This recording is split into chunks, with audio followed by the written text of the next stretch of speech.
ॐ शान्तिः।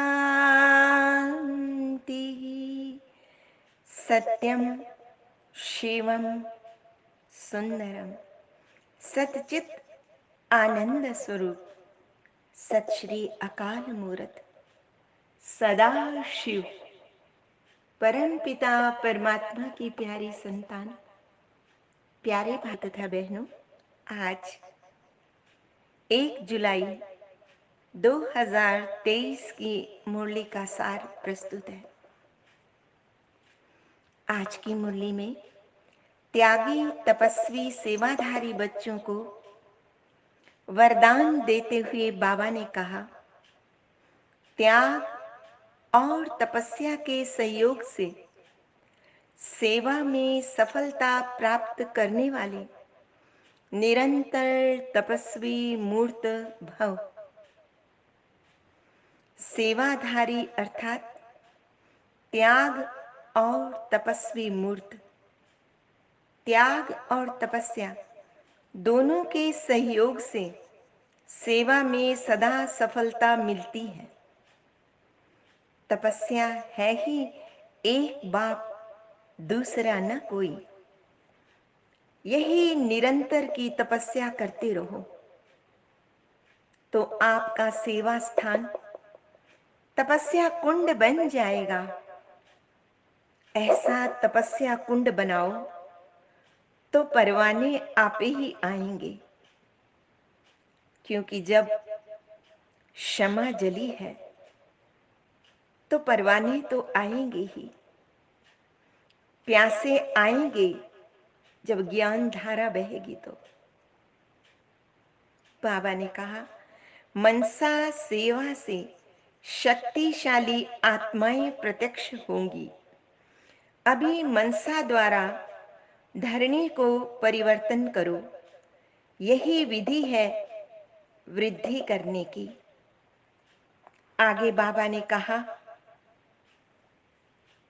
मैं आया हूं इस पतित पुरानी विकारी भ्रष्टाचारी कलयुगी सृष्टि को पावन, निर्विकारी, नया और श्रेष्ठाचारी, सदाचारी सतयुगी सृष्टि बनाने के लिए।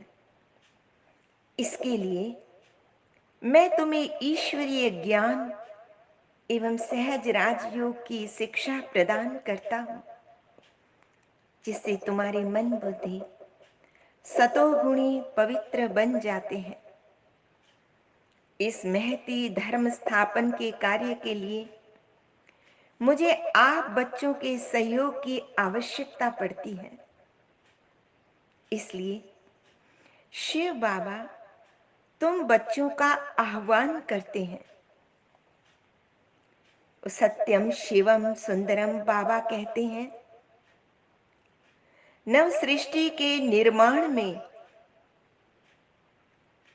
मुझे तुम्हारे तन मन धन का सहयोग चाहिए। मेरे मीठे बच्चे,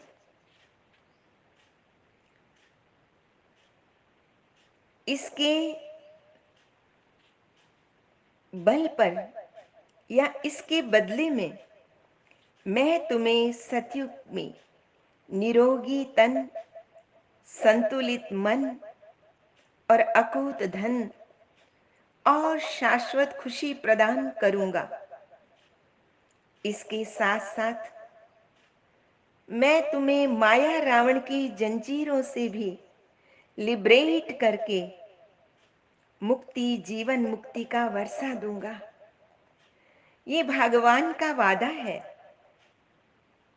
इसलिए हमें इस पर गौर करना चाहिए। आज का प्रश्न है, जो बच्चे देही अभिमानी अर्थात सोल कॉन्शियस रहने का अभ्यास करते हैं, वह किसी चिंता फिक्र से मुक्त हो जाते हैं। ऐसी कौन सी चिंता है, फिक्र है जिससे वो मुक्त हो जाते हैं? तो उत्तर देते हुए बाबा ने कहा, सोल कॉन्शियसनेस रहकर गॉड कॉन्शियसनेस बनने से इस पुराने शरीर का कर्म भोग, जो बार बार किसी न किसी रूप में आ जाता है, चाहे वह रोग हो, पीड़ा आदि के रूप में आता है ना, अथवा तो जो कर्मों का पुराना हिसाब किताब चुकता करना पड़ता है, उसकी फिक्र से छूट जाते हैं। वह कर्म योग के अभ्यास से कर्म भोग को काट लेते हैं, उसकी फिक्र से छूट जाते हैं।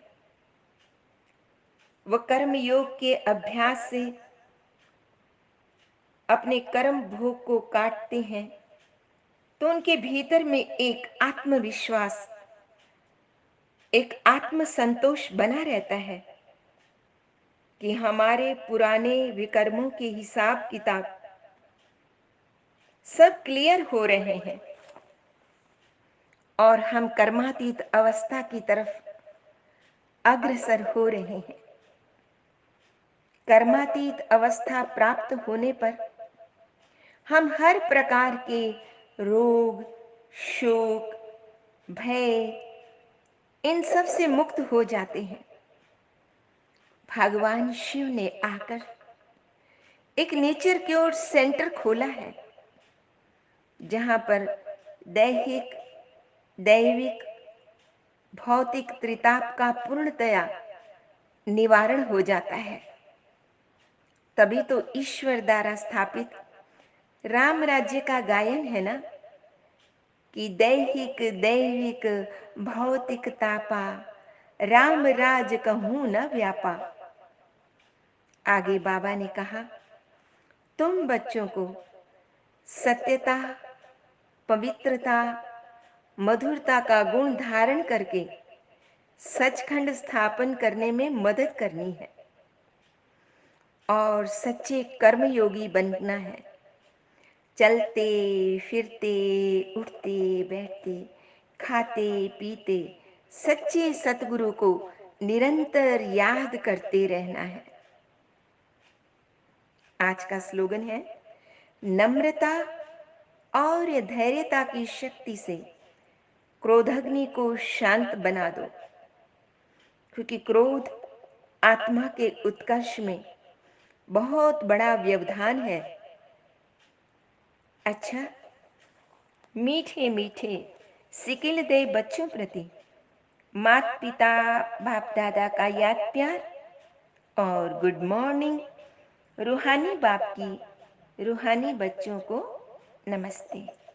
हम रूहानी बच्चों की रूहानी माता पिता, बाप दादा को याद प्यार, गुड मॉर्निंग और नमस्ते जी।